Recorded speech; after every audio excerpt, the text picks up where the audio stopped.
Ya, terima kasih masih menyaksikan topik kita dan masih bersama Mas Yudi Latif, pengamat politik. Dan sekarang ada tamu, seorang caleg muda usia sekali 23 tahun, Mas Jerry Sambuaga. Kelihatan dari namanya adalah anak dari Pak Theo Sambuaga, begitu ya?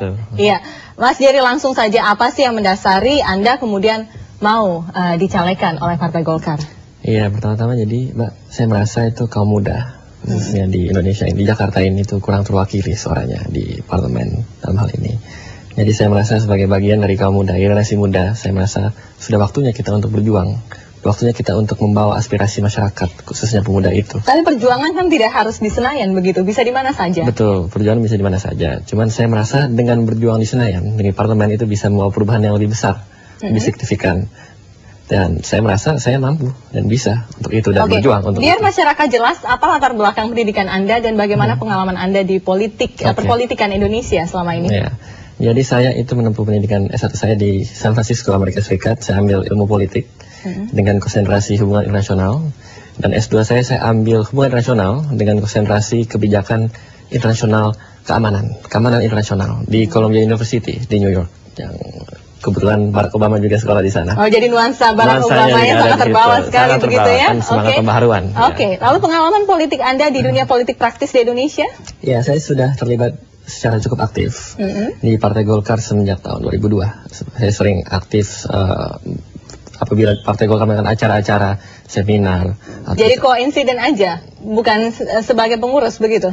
Sebagai aktivis, sebagai semacam fungsionaris. Dan kebetulan saya semenjak tahun 2008 ini saya aktif di Bapilu, di Partai Golkar di tingkat pusat, dan saya juga aktif di BIK, Badan Informasi Komunikasi, dan sebagai fungsionaris pusat semenjak tahun 2008 ini. Oke, dan Anda adalah staf ahli dari Ketua DPR begitu ya?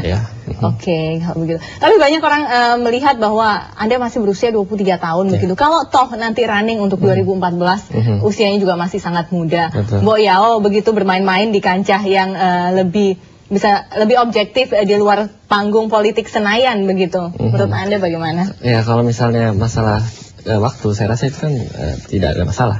Selama kita mempunyai goal yang jelas dan niat yang baik disertai dengan usaha yang sungguh-sungguh dan all out dan maksimal, saya rasa kenapa tidak, kenapa kita berjuang semakin cepat semakin bagus gitu. Oke, Jerry, ini kan kita bicara pemilu 2009 ini adalah pemilihan figur begitu ya. Partai politik itu ya bisa dikatakan menjadi nomor 2 begitulah ya. Kalau kita bicara masalah figur, masyarakat menuntut apa sih aktualisasi diri Anda? Apa sih yang sudah Anda perbuat untuk bangsa kita ini? Ya, kalau untuk bangsa, saya rasa itu kan konsepnya nasional. Tapi ini kan saya akan mewakili DKI Jakarta. Jadi itu dapil saya itu kan Jakarta Pusat dan Selatan. Dan itu tapi kan tetap di pusat. Tetap di pusat. Tapi itu kan mewakili Jakarta Pusat Selatan kan. Jadi itu kan lebih konsisten saya ialah di Jakarta Pusat dan Selatan. Dan saya akan berusaha untuk terus keep in touch dengan mereka, berinteraksi dengan mereka, turun langsung ke bawah ke masyarakat, gitu, mendengarkan apa saja keluhan mereka. Apa sih yang kalau boleh kita tahu interest Anda nanti kalau seandainya Anda akhirnya masuk, begitu, ingin di komisi apa yang Anda perjuangkan yang spesifik? Kemungkinan apabila saya terpilih menjadi anggota DPR, kemungkinan saya akan milik komisi 1 sebagai seperti ayah Anda. Oke, Mas Yudi silahkan menanggapi. Iya, tadi kan sebenarnya boleh dibilang pengalaman real dalam bermasyarakatnya itu nyaris belum pernah ada, karena S1, S2-nya di Amerika. Nah, itu dia, malah tidak di Indonesia kan? Ya betul, jadi meskipun juga background-nya ada, background akademiknya politik, tapi beda kan. Kalau itu kan sekolah textbook, sedang sekolah kehidupannya belum begitu, jam terbangnya belum ada. Tadi menarik identifikasinya dengan Obama. Obama itu justru sebelum masuk ke politik, dia terjun di masyarakat, membela orang-orang Islam, orang-orang mengadvokasi mereka secara hukum. Jadi jam terbang dalam kehidupan aktual masyarakat. Jadi sudah matang lah sebagai politisi begitu ya? Makanya begitu dia masuk ke politik, betul-betul punya wawasan kemasyarakatan yang baik. Bagaimana Bung bisa menjustifikasi bahwa Bung punya kapasitas pembelajaran yang cukup dalam kemasyarakatan? Ya, selama ini kan saya sudah dapat ilmunya, teorinya dengan sekolah. Sekarang kita coba prakteknya. Bagaimana coba prakteknya? Kita coba ini. Selama ini saya sering turun ke masyarakat, mendengar keluhan mereka, aspirasi mereka, dan itu saya lakukan dengan sungguh-sungguh dan maksimal. Ya, dan itu kan ya mesti ada kesinambungan antara teori dan praktek kan, begitu. Teori sudah dapat, praktek kita apply sekarang. Dan 2009 menurut Anda sudah saatnya lah ya? Ya, kita akan berjuang. Kalau tunggu 5 tahun lagi begitu? Ya, 5 tahun lagi itu kan masih lama ya. Jangan-jangan 5 tahun lagi targetnya adalah menteri. Sekiranya Anda bukan seorang anak Theo Sambuaga, apakah punya bagaimana Anda bisa membayangkan punya akses pada lingkungan Golkar ini? Saya rasa bukan masalah akses saja, cuma ini lebih masalah minat dan inisiatif, Pak. Karena mungkin ya saya dibesarkan dalam keluarga politik ya. Semenjak saya lahir, bapak saya sudah menjadi anggota DPR. Mau tidak mau itu kan akan membentuk karakter saya, dan akan membentuk watak saya, akan membentuk ketertarikan saya dan interest saya ke politik. Gitu. Sejak kecil saya sudah sering terlibat dalam diskusi-diskusi bersama ayah saya dan keluarga saya mengenai isu-isu politik, isu-isu yang strategis, isu-isu yang mungkin kontroversial, dan itu mungkin melatih dan membentuk. Ya, itu yang menariknya.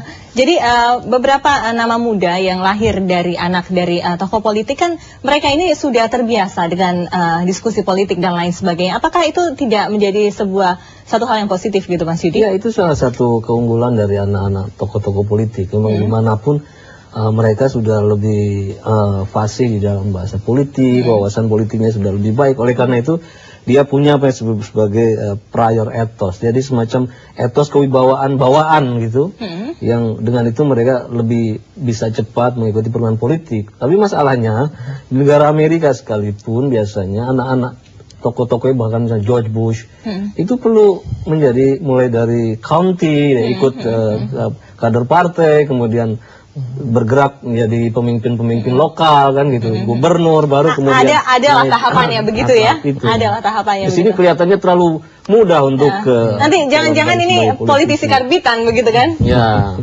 saya kira itu kekhawatiran kita. Mudah-mudahan beliau bisa membuktikan bahwa kekhawatiran itu salah. Begitu ya.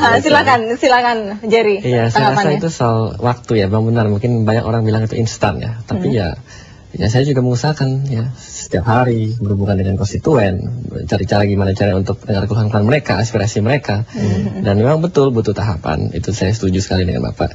Ya justru itu tahapnya kan ini sekarang. Ini kan lagi sedang masa kampanye, soft campaign, ya kan, Pak. Jadi ntar kita akan mengikuti kampanye pada terakhir yang pada bulan April itu kan. Ya selama kurun waktu itu ya dengan rajin, dengan sungguh-sungguh, dengan effort yang maksimal, terus berjuang. Oke. Gitu. Anda kan secara akademisi Anda cukup mengerti lah soal politik. Mengapa tidak mencoba menjadi pengamat politik dulu lah, atau membuat LSM lah begitu yang berkaitan dengan politik, atau membuat sebuah lembaga penelitian begitu. Jadi masyarakat betul-betul bisa menerima Anda dengan legowo, bukan anak seorang politisi, namun betul-betul politisi yang sudah mengabdikan diri kepada masyarakat. Betul. Sempat terpikir tidak? Saya rasa itu lebih ke minat saja ya. Mungkin ada orang bilang kenapa tidak ke politik, LSM atau itu. Saya rasa saya bisa berkontribusi langsung dengan berkiprah di politik praktis ini dengan cara mengusahakan diri untuk menjadi calon legislatif, anggota legislatif. Ya, saya juga tidak bilang itu bukan pilihan yang LSM atau think tank atau sejenisnya itu pilihan yang buruk, tidak. Mungkin saya juga akan tertarik ke situ, tapi untuk saat ini saya akan berkonsentrasi penuh. Oke, closing statement dari Mas Yudi, seberapa berbahayakah ini yang namanya dinastokrasi partai politik ini untuk kehidupan parpol di Indonesia ke depannya? Ya, demokrasi idealnya kan berjalan dengan meritokrasi ya. Memang selalu dikeluhkan munculnya politik dinasti, itu selalu dikeluhkan, termasuk di Amerika sekalipun ya. Tapi masalahnya kan memang soal persentase ya. Saya kira kalau persentasinya masih di bawah 5% itu mungkin masih bisa didiskusikan. Dan di Indonesia sendiri menurut Anda masih bisa? Menurut saya sudah melampaui itu. Baik. Ini kan yang hanya terlihat di pusat, tapi sebenarnya sampai daerah tuh polanya memang seperti itu. Baik, kita lihat saja nanti seperti apa berbahayanya kah, atau ini hanya berbahaya bagi pengamat saja. Maaf Jerry, maaf sekali sudah habis waktu kita, tapi terima kasih sudah hadir di topik kita. Good luck untuk Anda. Terima kasih juga Mas Yudi. Dan pemirsa, itulah tadi tayangan setengah jam topik kita. Kami akan kembali pekan depan tentunya dengan topik-topik hangat lainnya. Saya Fesi Alwi dan tim redaksi undur diri. Wassalamualaikum warahmatullahi wabarakatuh.